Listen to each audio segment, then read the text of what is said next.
The Art of the Pivot is brought to you by Signavio. Hello there and welcome to another edition of Art of the Pivot. We're joined by William Niles, or as he's better known, Niles, the Chief Executive Officer of Brinks Home Security, one of the nation's largest smart home security and alarm monitoring companies. Now, as Chief Executive Officer, Niles is responsible for the organization's growth and performance. He has deep domain expertise in the security and connected home space. He's currently leading the company through an industry-shaping transformation. And prior to his role as CEO of Brinks Home, Niles was the company's General Counsel and Transformation Officer. And prior to Brinks Home, Niles served as CEO for Ascent Capital. Niles, welcome. Where do we find you today? Joining you from Dallas, beautiful Dallas. Pleasure. Very nice. I'm sure it's warming up nicely over there at this time of the year. So I just want to get one thing clarified. Spring has sprung, or whatever the correct English is. I want to clarify something as we start. Brinks Home is not Brinks Incorporated. I think some people get that mixed up. Could you just set the record straight? What is the difference? Brinks Incorporated is the armored truck company, and they operate coincidentally out of Dallas as well. We operate under a license from Brinks under the Brinks Home brand. Nice synergy between the two in terms of providing security to people and the things that they need to protect. Well, it's true, because when you think of just Brinks, the name, it conjures up this image, this impression of security, of strength. That's something that I guess is of great value to your brand. It is. It's a terrific asset of the brand. When people think of Brinks, they do think of the armored cars, they think of strength, they think of security, they think of protection. And we're employing that in our brand strategy and bringing that to our home customers. That's an important part of our brand transformation. Very good. All right. Well, talking of transformation, tell us a bit more. You're leading this transformation at Brinks Home. You took over as CEO last March from your role as General Counsel. Since then, well, I'm led to believe the company's seen quite a lot of change. Can you tell us a little about that? What has in fact changed? Yeah, Mark, it really, I would say, what hasn't changed. We have literally transformed the entire company. Kind of three pillars to the transformation. We start with people. We've, I would say, done a complete revamp of the C-suite. We really, over the past 12 months, focused on diversity and our hiring. We have a really terrific group of senior execs that have joined us in the last 12 months. Starting there, we then move over to our brand strategy. The company really is focused at this point on smart home, an upscale premium offering to that market. That is a pretty big pivot for this company. And the third is technology. We're providing the tools to our executives and employees to actually execute the transformation. So kind of in a complete overhaul of the entire company over the past 12 months. And I have to ask you, an overhaul really for your core role and responsibility as counsel, and forgive me if I'm getting this wrong, that's really very much focused around law, legality. CEO is a totally different skill set. How easy was it for you to make that essential change personally?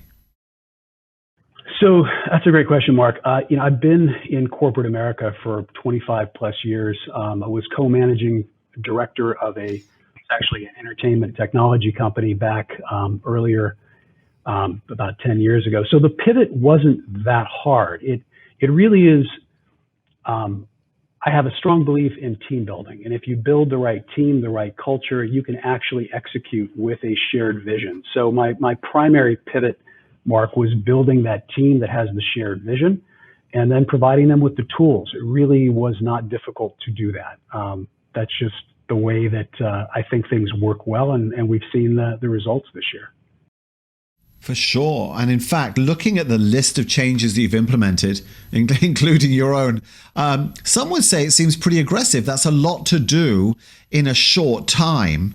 Do you feel that you bit off the right amount? Did you feel like it was something very urgent that needed to be done? And as a final part of the question, did the pandemic and everything we all went through as a society actually help you deliver some of those changes?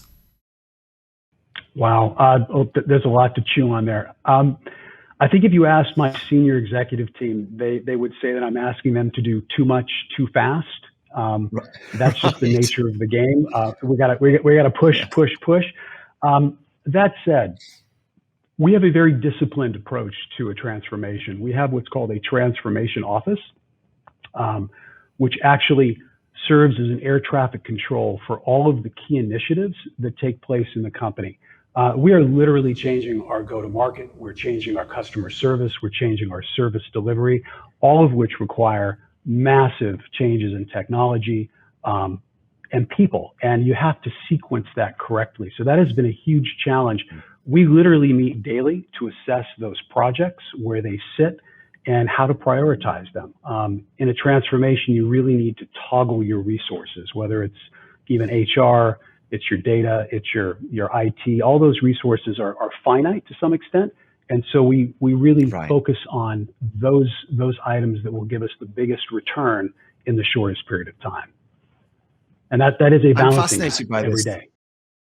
Oh, I'm sure. But I do like this concept, this idea of the air traffic control. I mean, it's like spinning plates, isn't it? You have so much going on, literally flying, and you have to bring everyone in safely. How did you tool up or prepare the team that you now call your kind of air traffic control to monitor the right things? How do we even know that they're focusing on the right priorities as you deliver change like this? Yeah, that's a great question. So we have a very disciplined approach to things. There's business as usual. However, we're in a transformation, which means by definition, it's not business as usual. So our Right. respective business leaders have to come up with initiatives that drive the transformation. And you actually go to the transformation office. You present it as a business case. It's evaluated in terms of the resource draw. And we actually measure everything, Mark, by NPV. We literally look at the net present value impact of the initiative, how it will impact our customer experience, how it will impact service delivery, and how it will impact attrition. Those are all drivers into the unit economics that we manage to. So super disciplined approach. We then actually track the performance of those initiatives weekly. We have a weekly transformation meeting. And you literally assess where you're at. Now, look, some of these things crash and burn. It's like part of this is failing fast and recognizing when things don't work. That's part of a transformation. You can't fall in love with something so much that you don't let it go. So that's part of the process. It's does it work? Go forward. If not, move to the next. It sounds, in terms of monitoring, and I say this with nothing but respect, but it sounds very short term, right? Some changes that you're putting into the organization might take years to produce the result you want. It's like steering a ship, not referencing the Suez Canal, but it's like steering a ship. Sometimes it takes a while for that thing to move around. Do you feel that or does any of the organization feel that we're trying to look for results too quickly? Or have you been able to show that actually that pace is what gets it right? It's a little bit of both. This is, we have approximately 1 million subscribers, so it is a fairly large customer base. Changing the customer experience, changing how you operate, it does take time. However, I'm of the opinion that we don't have the luxury of time, and we need to execute and push and innovate. And the way that you do that is through technology. So one of the first things that we did, Mark, was we began building an enterprise data hub where we could actually consolidate all of the information and data throughout the entire organization and then begin to leverage that to execute and go faster. Speed of decision making, speed of execution are fundamental to our culture. So I can't emphasize that enough. It is, we go, and it's go and fail and start again and go until you get it right.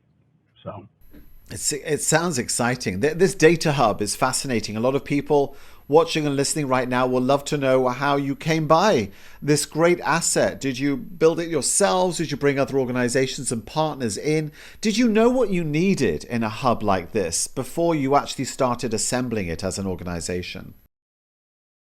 So we knew early on, I mean, this was no secret, that we had a massive amount of information related to our customers. Again, you've got about 1 million customers.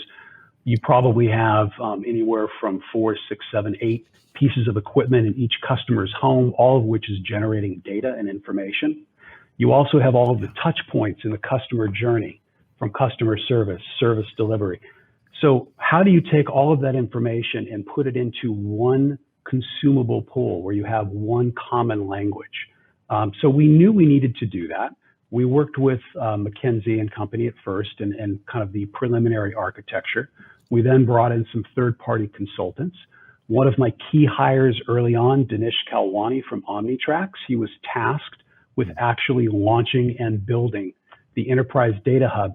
And Mark, the thing that I would emphasize is it's not just building the platform for the consumption of the information, it's actually building the culture and people who use and learn to use the tool set. That is an actual bigger challenge. When you have an organization that wasn't doing that, how do you change the way that people think, encourage them to actually use that? So that's something we're very, very deliberate about.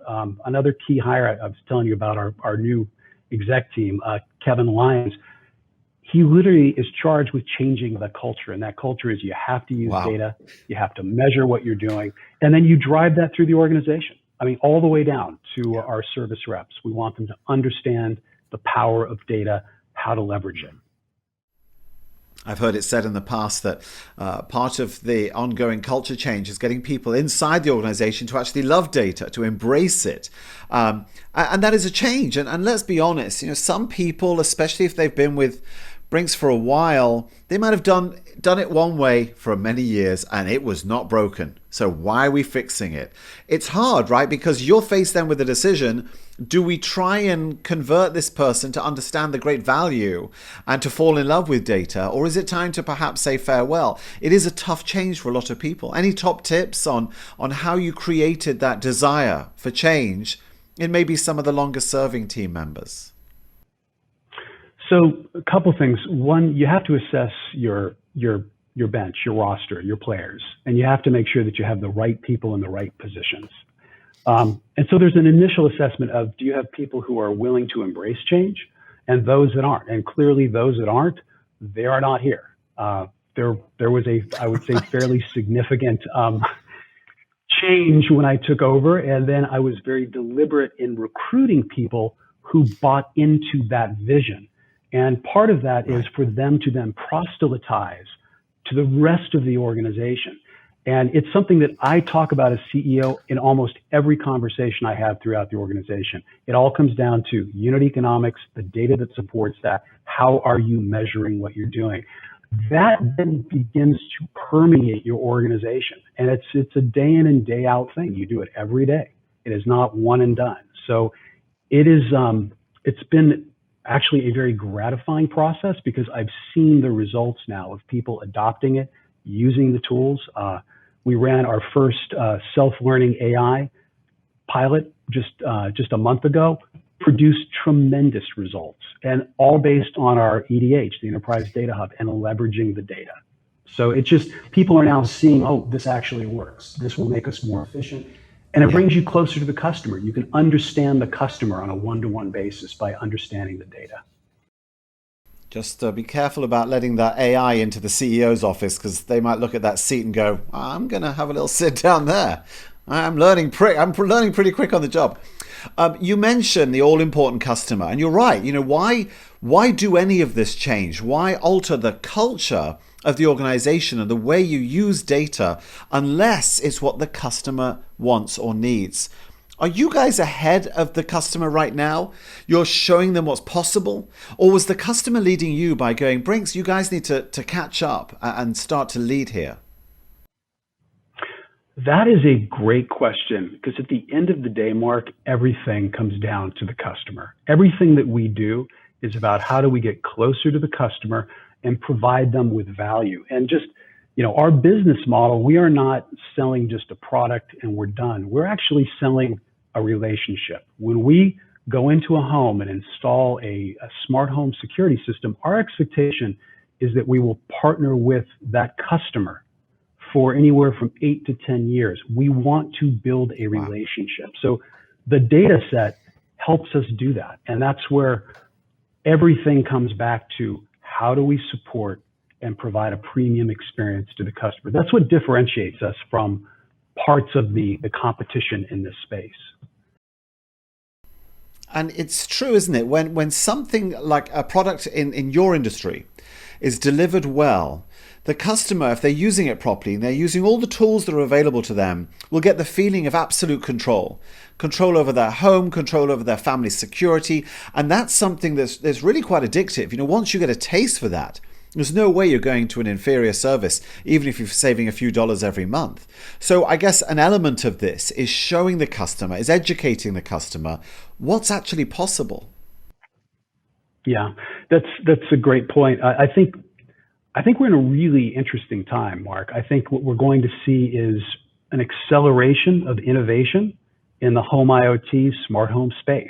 If you look at the people that are playing in this space now, you've got the biggest players in the world. Google is here. Amazon is here.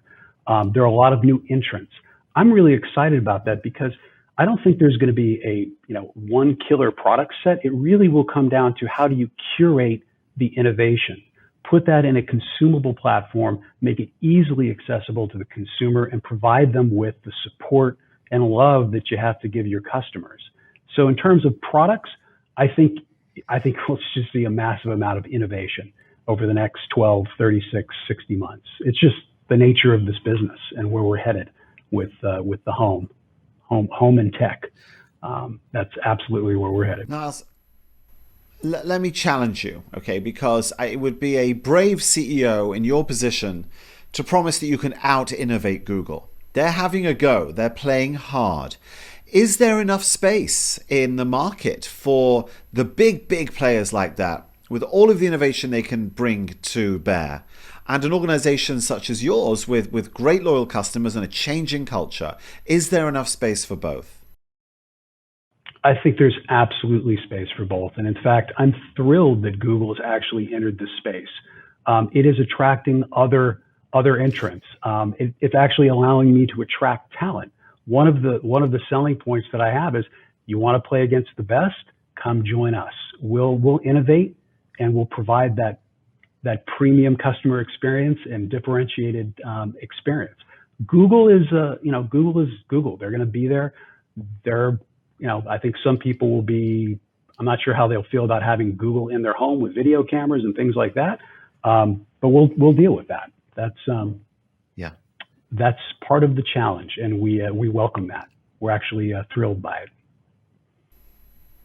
Excellent. Good to see that. All right, time as we come towards the end of our conversation, time to put your futurist hat on.